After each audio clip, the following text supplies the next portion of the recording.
A Nazi from Second World War in a wheelchair rolled right up to a royal guard stationed outside a grand palace, spewing words that dripped with decades of bottled resentment. And what the guard did in response not only silenced the square, but left everyone who witnessed it questioning everything they knew about respect and justice. No one saw this coming, and it changed more than just one day's routine forever.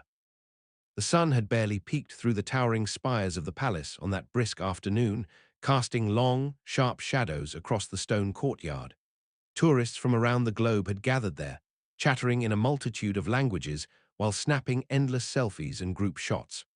The winter chill bit gently at their cheeks, lending them a pinkish hue, but most of them looked too enamored with the setting to notice the cold. Every so often, you'd hear the click of a camera or a child's laughter echoing through the open space. It seemed like a day just like any other until the old man in the wheelchair appeared. He was perhaps in his late 80s or even older, his features so worn that lines etched into his face told an entire life story if you bothered to look closely. Draped across his lap was a thin woolen blanket, but sticking out from underneath, it was something far more ominous. A scrap of fabric emblazoned with a worn-out symbol that almost everyone recognized but few dared to speak of openly. He positioned himself near a royal guard, a tall, stoic figure standing at rigid attention, dressed in the immaculate uniform that signified tradition and discipline. At first, the old man merely sat there, gazing at the guard with silent contempt. Passers-by shot curious glances in his direction, but no one intervened, partly because it was easy to dismiss an elderly man in a wheelchair, and partly because they had no idea what was brewing just beneath the surface. As minutes ticked by, the tension began to build in the most inconspicuous way. It was the hush that fell over the nearby crowd. People started noticing the man's uniform remnants, the faint insignia that hinted at a dark past, and the way he stared at the guard as though he were challenging not just a single soldier, but an entire history of those who had stood in his way.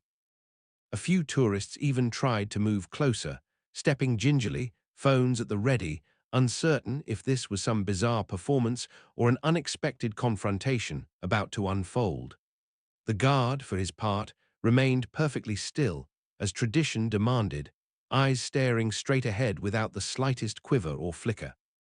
Suddenly, the old man muttered something under his breath. It was low, almost inaudible, but the crowd sensed hostility in the way his shoulders squared. Anyone who dared to get close enough to hear flinched at the words. They carried the weight of old hatred, as if the man had been waiting years, perhaps decades, to unleash them. And what he said next would set off a chain of events no one could have predicted. The tourists around them, once simply curious, found their hearts pounding in anticipation. Because as the old man continued, an electric tension filled the courtyard, and everyone wondered, how far would he go, and how would the guard respond? What no one realized was that this was merely the first crack in the dam, and the flood of confrontation that was about to pour out would leave the entire scene etched into their memories forever. And then, with a suddenness that made everyone gasp, the old man raised his voice, hurling an insult so vile, so soaked in the prejudices of his past, that several people instinctively stepped back. Yet no one imagined just how drastically the situation would escalate. He began by firing off verbal jabs at the guard's immobility of expression, mocking the guard's discipline as if it was a foolish game. At first, these remarks were mild enough that a casual observer might think it was simply an eccentric old man seeking attention. He spat words like puppet and meaningless statue, leaning forward in his wheelchair as he tried to elicit any flicker of reaction.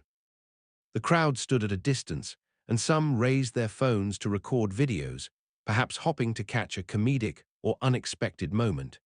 But the old man's voice turned sharper, angrier, as though each unresponded insult was stoking a fire inside him. He wheeled closer, the sound of the wheelchair's squeaking wheels echoing ominously. Now the taunts came faster. He muttered about the guard's uniform, his heritage, and even the monarchy itself, peppering his words with a bitterness that hinted at something dark and unresolved in his past.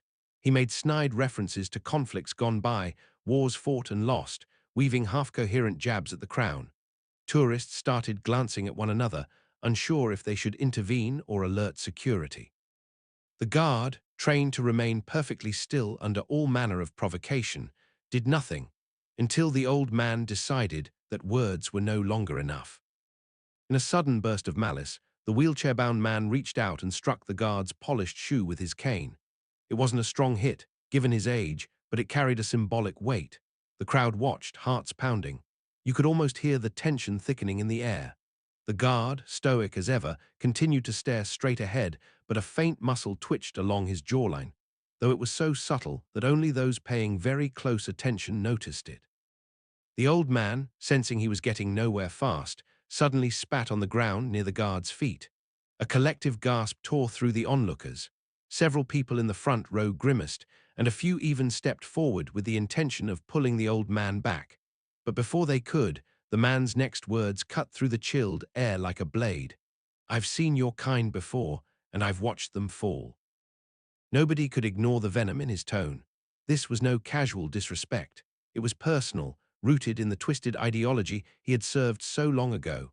A cold sweat seemed to break out among some of the onlookers who realized precisely what that symbol on the old blanket implied about his past. The guard remained a statue, but everyone wondered, when would the line be crossed? How far could this man push before the guard or the authorities stepped in? Emboldened by the lack of any immediate retaliation, the old man swung his cane again, this time striking the guard's shin. The contact was minimal, but it was enough. The crowd collectively held their breath, some capturing the scene on their phones, others whispering frantic suggestions that someone should do something. For a moment, it seemed like the guard might remain silent as ever, but then, with a slow and deliberate motion, the guard shifted his weight from one foot to the other. The old man's eyes lit up with a sinister sort of triumph. He took that shift as confirmation that he had finally earned the guard's attention. "Ah, so you do move," he sneered, gripping his cane tight, his knuckles turning white. "Tell me, soldier, how does it feel to stand for a country that nearly bled out in the war I fought in?" A hush fell over the courtyard. Those words, dripping with historical contempt, hit like hammer blows. People who had been casually watching from a distance now inched closer, drawn to the confrontation the way people are drawn to the aftermath of a storm. But the guard did not reply, not yet. A flicker of something passed through his gaze. Perhaps it was anger or sorrow or a simple recognition that this moment was no ordinary breach of protocol. The old man, as if feeding on the silent tension, pressed on. He started to recount fragments of horrific incidents from the war, whether real or half-fabricated by his decaying memory. His voice rose with each recollection, each twisted boast. Tourists exchanged horrified glances, some looking ready to cover their children's ears. The guard maintained his stance, and still, no one from security had intervened, at least not yet. It was as if time had stretched, forging a bubble around this small stage of confrontation in the palace courtyard, and no one dared to pop it. Then, in an abrupt change of tactic, the old man screeched, "All you can do is stand there, can't you? You're not allowed to move, not allowed to speak. You're no better than a prisoner in your own uniform." He spat again, a glob landing dangerously close to the guard's impeccably polished boot. The tension in the crowd reached a breaking point.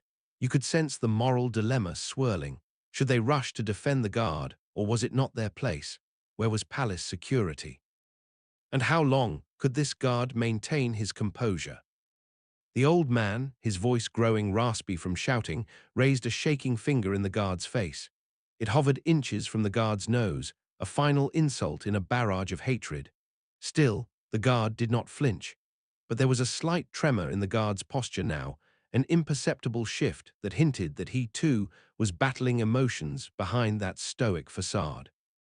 Suddenly, a flurry of black suits appeared at the far side of the courtyard. Security was closing in.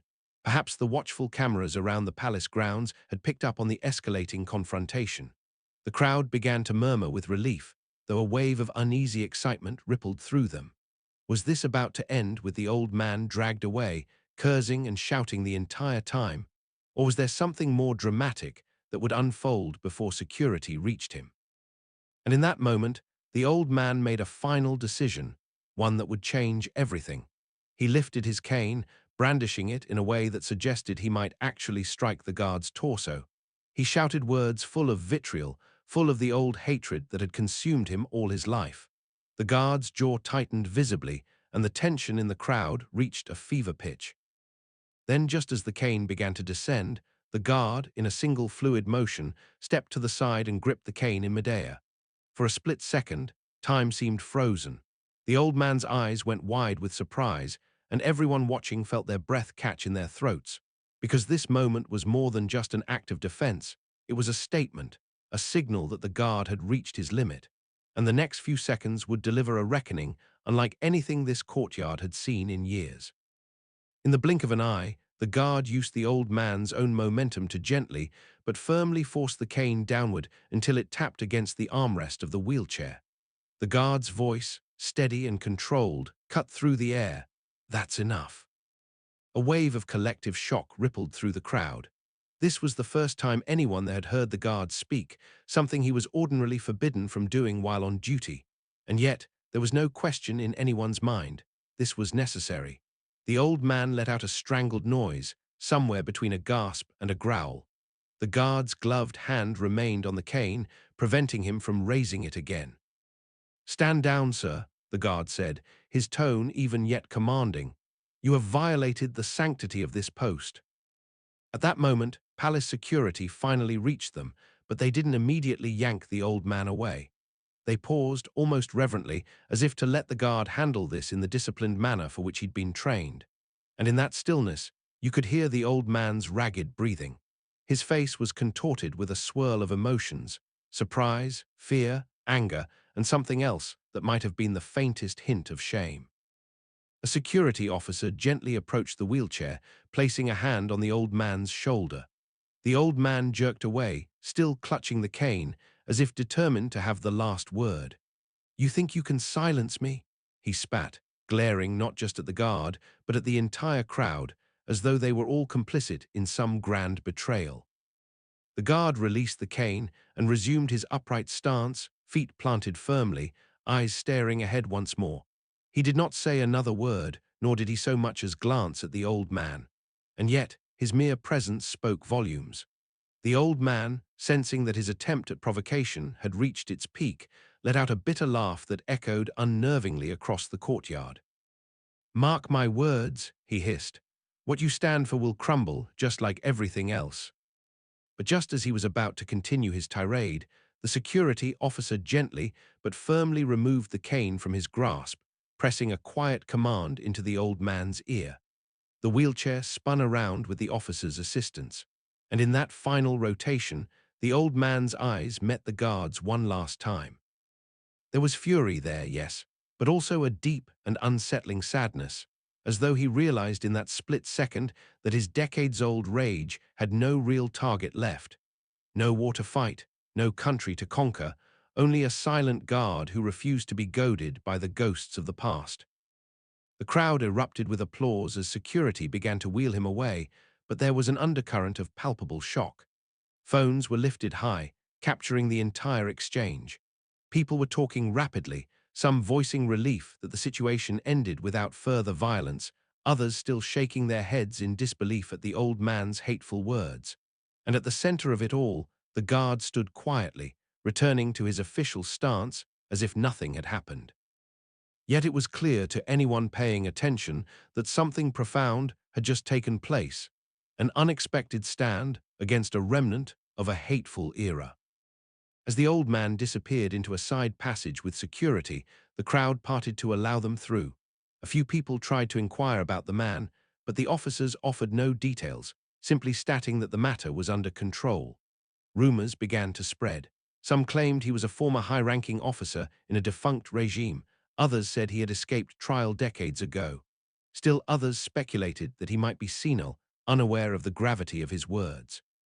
But the truth, in many ways, didn't matter to the crowd. What mattered was the powerful moment they had just witnessed, a moment where discipline met malice and discipline prevailed. In the seconds following his removal, a curious calm fell over the courtyard. The guard adjusted his stance, made sure his uniform was straight, and stared forward with renewed focus. Some onlookers lingered, half expecting him to make another statement, but tradition held strong. A royal guard does not offer commentary, a royal guard resumes his duty. Slowly, conversation resumed around the courtyard, but it was filled with a different kind of energy now, one of reverence and reflection. Strangers shared their videos with one another, pointing out how steady the guard's grip had been or how vicious the old man's words were. Some openly wept, recalling loved ones lost in the war, feeling that in some small way they had just witnessed a symbolic triumph of dignity over hate. By the time the old man was gone, it was as though the entire crowd had collectively exhaled. People began to murmur about what exactly they had learned from all this. A hush of respect lingered around the guard, who had returned to his silent vigil, even as children and tourists cautiously approached again for photos. They did so quietly, almost solemnly, aware that something important had transpired. The guard's uniform remained as pristine as before, though if you looked closely enough, you might see the faintest smudge of dirt on his shin where the cane had struck, a subtle reminder of what had just happened. Then applause broke out spontaneously. It wasn't loud or long, just a smattering of claps from a corner of the crowd, but it spread quickly. Soon, nearly everyone was clapping for the guard, for the restraint shown, for the stand taken. It was a raw, genuine appreciation that transcended language barriers. And still, the guard did not move. He simply accepted the applause with the quiet dignity expected of him. For anyone watching, the imagery was as stirring as it was humbling. The guard, a symbol of tradition and respect, standing calmly amidst a sea of people who had just witnessed him confronted by one of history's darkest ideologies, and refusing to let hate break him. Security's handling of the old man remained largely out of sight. Some said he was questioned before being handed off to local authorities. Others whispered he might be escorted away to a care facility. Regardless of what became of him, the crowd's focus had shifted to what the guard represented: steadfastness, patience, and an unwavering commitment to duty. This was what people would talk about long after they left the courtyard. That single, charged moment when a symbol of discipline faced off against a remnant of an evil regime, and how justice was served in the calmest, most resolute manner possible. One young man, tears in his eyes, turned to his mother and said, "He stood for all of us, didn't he?" His mother nodded, her gaze fixed on the guard, pride and relief evident in her expression. Another tourist, an older woman who had lived through the war as a child, stood trembling, her hands clasped tightly around a small Union flag. She whispered to those near her that this simple act, this refusal to engage with hatred, was, in her view, more powerful than any explosive confrontation could have been, and those around her nodded in silent agreement. As the minutes rolled by, it seemed that life in the courtyard slowly returned to normal. Tourists once again lined up for photos, though they did so with a new awareness, a newfound respect. Children asked their parents, "Why was that old man so angry?" And parents struggled to explain a war and an ideology that the world hoped never to see again. In many ways, the confrontation had become a stark reminder that the past can echo into the present, and that vigilance and respect are never outdated. The guard remained at his post, unwavering. People snapped photos of him, but this time their cameras captured something more than just a quaint British tradition. They captured a symbol of resilience. He may have resumed his role, but in the eyes of the crowd, he had become a figure of quiet heroism, a soldier who refused to let hatred provoke him into losing his dignity or compassion. If anything, the slight shift in his posture, barely noticeable unless you knew where to look, spoke of a heart still pounding with the rush of adrenaline, yet controlled by a mind committed to discipline. Some visitors approached the security officers to express their gratitude and to ask if the guard was all right. The officers smiled politely, assuring them that the guard was fine, that he was trained for all manner of provocation, though they admitted rarely had they seen anything quite so extreme. The officers themselves seemed subtly impressed by how composed the guard had remained. One officer, quietly catching the guard's eye, offered a small nod of respect. It was a moment of professional solidarity that was not lost on the tourists who happened to catch sight of it. Word spread quickly around the city. By evening, short clips of the confrontation were popping up on social media. Users posted captions like Royal Guard versus Nazi, "You won't believe this ending," or "Watch how a symbol of hate gets schooled by British discipline." Comments flooded in from all over the world, praising the Guard's calm restraint or condemning the old man's hateful past. Inevitably, some questioned the authenticity. Was it staged? But eyewitness accounts and multiple angles of footage confirmed it was all too real. In living rooms and cafes, people discussed the moral of the story. Many found a renewed sense of gratitude for the Guards who stand daily, unflinching, as living symbols of national heritage, and for the broader principle of standing firm against hatred. The confrontation became more than a viral video. It became a lesson, a cautionary tale of how the ideologies of the past can still haunt the present, but also how they can be challenged with dignity and composure. Meanwhile, inside the palace walls, there was a brief internal discussion about whether the Guard had broken protocol by speaking. After a review of the footage and testimonies from those who witnessed the incident, the decision was swift and unanimous. His action was justified. In fact, some of the higher-ups expressed quiet admiration for how professionally he had handled an unprecedented situation. An official statement was never publicly issued, but those in the know whispered that the Guard's exemplary conduct would be recognized in due course. The next morning, tourists flocked to the same spot, hoping to catch a glimpse of the Guard who had become something of a local legend overnight. But it was a different Guard now, the original having completed his shift. Rumors spread that he'd been given a brief leave to recuperate, though no one could confirm it. Still, that courtyard felt changed. People approached the Guards with a new level of deference, some even offering words of thanks. The memory of that wheelchair-bound man who carried hatred in his heart lingered like a cautionary ghost, but the dignity displayed by the Guard who stood his ground lingered as well, instilling hope. And so, in the days that followed, the story became a testament to all who heard it, that even the most entrenched hatred can fail when met by resolute discipline and unwavering respect. The old man's vile outburst, though shocking, had inadvertently reminded everyone present, and eventually millions online, why tradition and honor still matter in a rapidly changing world. And ironically, his attempt to dominate the narrative had only served to highlight how hollow and futile hate can be. With the courtyard gradually returning to its usual rhythm of foot traffic and polite interest, life went on. But those who were there that day carried away a profound memory. For them, the image of a Guard intercepting an old cane midair and uttering the simple yet firm words, "That's enough," would be forever imprinted in their minds. A living illustration that, sometimes, the most powerful statement against evil is the one delivered with calm authority. What do you think about this incredible standoff? Were you as stunned as the rest of us when the Guard finally spoke and held his ground against a hatred that had festered for decades? Share your thoughts in the comments below. And if this story moved you or made you reflect on how the past still echoes in our present, be sure to like this video and subscribe for more moments that reveal the extraordinary within the ordinary. We've got another jaw-dropping tale coming right up, so make sure you stick around. You won't believe what happened next in our next story. I'll see you there.